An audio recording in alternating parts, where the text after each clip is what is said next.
Hey everyone, welcome to another kind of surprise rapid-fire review, this time for Questline's Tainted Grail, The Fall of Avalon. A game that really wasn't on my radar, and I haven't seen a whole lot of press for it.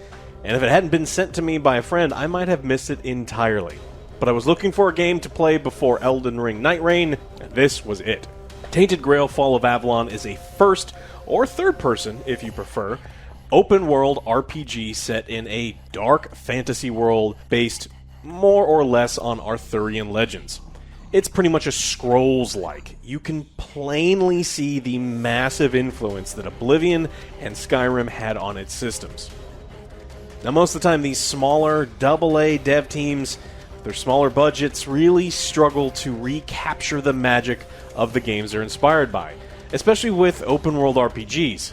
But I'm extremely happy to announce that I think Questline absolutely nailed it with this one. After finishing Oblivion Remastered a few weeks back, this was the perfect RPG to follow that experience with. Every bit of the sweet early 2000s and 2010-ish RPG goodness and the jank that comes with it is here. Combat can be swords and boards, you got stealth archery, magic-based, or you can just punch people to death if you so desire. And it can certainly be a little bit goofy. I mean, sometimes you hit people and they fly 50 feet away if you kill them with a crit, but combat definitely works. There's sufficient build variety that multiple styles can be explored in one run, and it's even interesting enough that you could do multiple playthroughs if you really want to try some new things out. The story is solid enough too. It's a little tropey, but there are some wacky and fun side quests and NPCs to find, as well as branching choices all over the game that will determine the fate of Avalon. And of course, there are highly abusable systems. If you're willing to dig deep enough for bugs or oddities, you can turn your character into almost a god on Earth. The game takes place in the troubled world of Avalon. It's been centuries since Arthur and Merlin and the Knights of the Round Table have conquered the land, and the remnants of his kingdom are crumbling, and we have to figure out how to fix it. I found it an enjoyable theme and setting. I personally like exploring these old myths and legends, especially with the dark fantasy twist we get here. But don't worry, no previous knowledge is at all required. Even if you have no exposure to King Arthur, you're going to understand what's going on.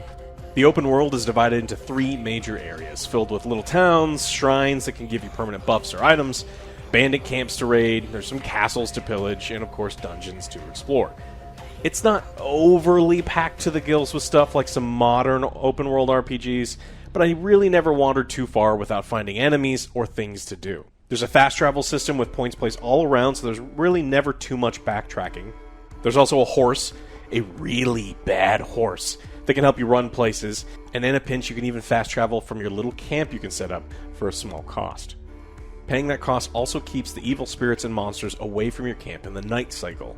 You'll need to be in town or spend these resources to be safe when you camp, but unfortunately this system, like a lot of other aspects of the game, were just slightly underutilized. It could have been something to really add tension, but most of the time you just throw whatever doodads in the fire and you forget that the nighttime ever happened. Much like the Elder Scrolls games it was inspired by, Tainted Grail will have you stumble on at least half a dozen quests every time you're trying to finish something simple for the storyline. And before you know it, you'll end up on the wrong side of the world doing activities that have absolutely nothing to do with the quest for Camelot. And there is quite the variety of side content. Assassination missions, resource collection, treasure hunts, all of the hits, and of course some of the misses. I definitely recommend seeking out these side quests. Some are easy to miss, this is where a ton of the game's charm is, and there's some memorable ones to be found.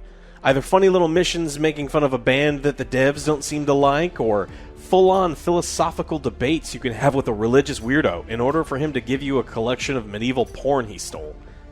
There's even hidden massive and impressive boss fights that you can stumble upon. And in addition to loot and gold, these quests in the game provide huge amounts of experience for the effort. Far more than killing random bandits or baddies in the landscape.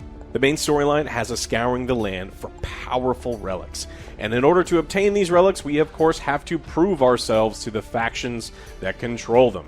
And we do so by doing quests, chores, and a lot of time just busy work. It's pretty standard and again tropey stuff, but at least there are some likable characters and quests and great interactions along the way, as well as some interesting dungeons and boss fights that the main path will lead you to. Dialogue options in Tainted Grail really matter. It's very easy to fail a quest or lock yourself out of a specific way to finish a quest if you choose poorly to a prompt.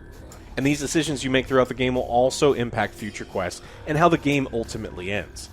Now, the landscape isn't literally changing as you make these choices, but NPCs all over the world will reference your decisions, and you'll get an update on those choices in the end of the game cutscenes at least. The art style for the game is standard dark fantasy, and for the most part, you've seen it 100 times before. And while it's good enough, it's honestly nothing you would think twice about. Though from time to time, they sprinkle in some H.R. Geiger-inspired chambers, or crazy reality-bending levels or scenes, and those areas are really worth spending some time to look over. Some of the stuff was so good, I wish there had been a lot more of it throughout the game. The game's soundtrack, I think, will have something for everybody. You got medieval-inspired fantasy melodies with lots of hurdy-gurdy that sounds straight out of the Witcher series. And then you'll have some really great, heavier Nordic throat singing and chants for boss fights. There are a lot of very standard, kind of underwhelming boss fights in this game that are seriously elevated by the music playing in the background. Like I mentioned before, combat in the game is very 2010-ish Bethesda, with a few tweaks. There are all manners of one- and two-handed melee weapons, unarmed fighting, and bows. There's upgraded versions of all of these with some really powerful passives to seek out. The magic system itself has a decent variety of spells to choose from, at least in the first 2 acts of the game. Towards the end, the amount of new weapons, armor, and magic kind of dried up, and a bit more variety at the end would have been really nice. The game is about, I'd say, 18 to 25 hours long, depending on how much side content and exploring that you do, which for a AA $45 game is a great deal. In this terrible new gaming world of $70 disappointing AAA or quadruple A titles, it's great again to see smaller dev teams put out quality games for a good price. We had no plans of covering this game at all, but once I played it, I just had to make a quick video for it. I'm going to give Tainted Grail Fall of Avalon a 7 out of 10, which is the good game score here at the Angry Joe Show. I had fun with it. It's got just enough charm and style, and the price is right. It's not going to be my game of the year or anything, but if you're an Elder Scrolls mega fan and you just want to see another team's take on the system, strongly consider this one. And at the very least, wishlist it, and keep it in the back of your mind when you're in the mood for a solid game to play between those major releases. I don't think you'll regret it. Thank you so much for watching this rather impromptu rapid-fire review. The next one's going to be for Elden Ring Night Reign, so I'll see you then on the next Angry Joe Show.